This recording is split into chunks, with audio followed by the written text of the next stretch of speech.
Hey everybody, what's up and welcome back to today's video guys. And today guys, I'm going to go ahead and be showing you how to add Autotune to your voice in Bandlab.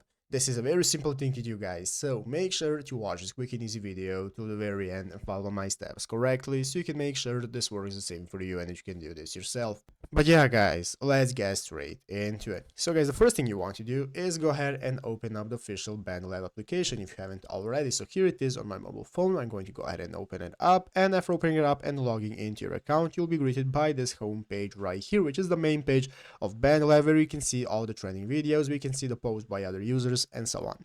So let's go ahead and see how to get started with adding Autotune. So the first thing we want to do is go ahead and click the plus button right here in the bottom part of the middle of the page. That is going to open up this new menu right here where we can get started with adding our track, importing our file, adding our voice and so on.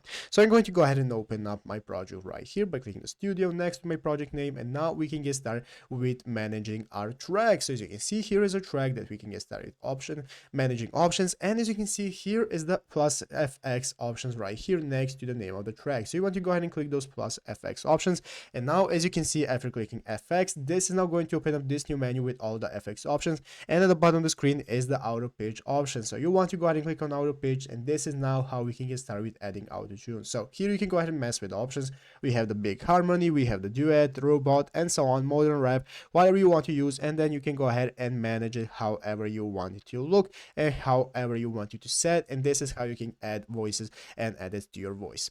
But yeah guys, basically that is how to do it. So I hope this video was helpful. If it was, make sure to leave a like, subscribe to the channel. So you guys, thanks for watching, take care and bye.